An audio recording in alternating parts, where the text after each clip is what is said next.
యూపీఎస్సీకి కొత్త chairman appoint అయ్యారు.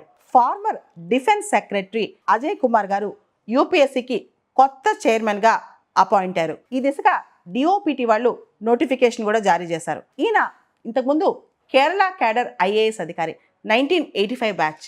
చాలా పెద్ద పెద్ద ఇనిషియేటివ్స్, గవర్నమెంట్ ఆఫ్ ఇండియా ఇనిషియేటివ్స్లో ఈయన కీలక పాత్ర పోషించారు. అజయ్ కుమార్ గారు చాలా సీనియర్ మోస్ట్ బ్యూరోక్రాట్ అనమాట. డిఫెన్స్ సెక్రటరీగా రిటైర్ అయ్యారు. ఆయన ముఖ్యంగా డిఫెన్స్లో రిఫార్మ్స్, ప్రక్షాళనలు తీసుకురావడం కోసం చాలా కృషి చేశారు.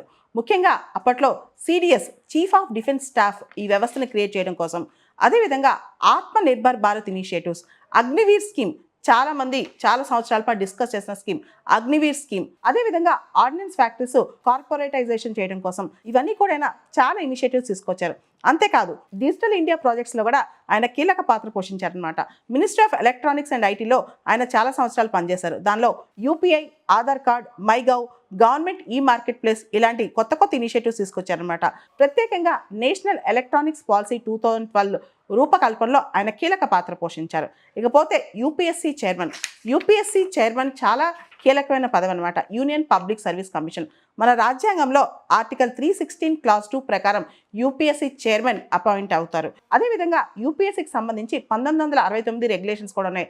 వాటి ప్రకారం ఈయన కండిషన్స్ ఆఫ్ సర్వీస్ కూడా ఉంటుందన్నమాట. ఈయన 65 సంవత్సరాల వయసు వచ్చేంత వరకు కూడా యూపీఎస్సీ చైర్మన్గా వ్యవహరిస్తారు. అంటే దాదాపు అక్టోబర్ 2027 వరకు కూడా ఈయన యూపీఎస్సీ చైర్మన్గా ఉంటారు.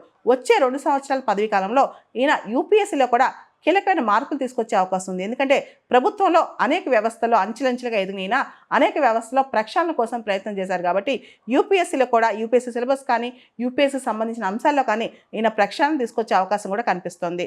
మన రాజ్యాంగంలో ఆర్టికల్ 315 నుంచి 323 వరకు పబ్లిక్ సర్వీస్ కమిషన్స్ గురించి తెలియజేస్తోంది. ఈ మొత్తం ఆర్టికల్స్ కూడా మనకు తెలుసు. ఇవన్నీ కూడా union public service commission, state public service commission గురించి తెలియజేస్తున్నాయి. వీటితో పాటు పబ్లిక్ సర్వీసెస్ కమిషన్స్ అనేవి కాన్స్టిట్యూషనల్ బాడీస్ అన్నమాట.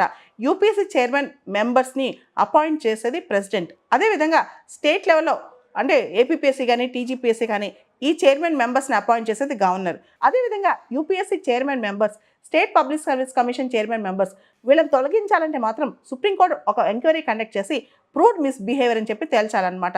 ఆ తర్వాత ప్రెసిడెంట్ తొలగిస్తారు. అంటే స్టేట్ లెవెల్లో తొలగించాలన్నా ప్రెసిడెంటే తొలగించగలరు స్టేట్ పబ్లిక్ సర్వీస్ కమిషన్ మెంబర్స్ని, చైర్మన్స్ని. కేవలం గవర్నర్ సస్పెండ్ మాత్రమే చేయగలరు అనమాట స్టేట్ లెవెల్లో. సో పబ్లిక్ సర్వీస్ కమిషన్ మెంబర్స్కి ఇండిపెండెన్స్ ఉండాలి, స్వతంత్రంగా పనిచేయాలి, ఫ్రీ అండ్ ఫెయిర్గా పనిచేయాలని చెప్పి రెగ్యులేషన్స్ తీసుకొచ్చారు. అంతేకాదు UPSC chairman members, state level public service commission chairman members వీళ్ళు కనీసం దానిలో సగం మంది 10 సంవత్సరాలు ప్రభుత్వంలో పనిచేసి ఉండాలన్నమాట. అంటే ప్రభుత్వంలో పనిచేసిన అర్హత కలిగి ఉండాలి, ఆ ఎక్స్పీరియన్స్ కలిగి ఉండాలన్నమాట.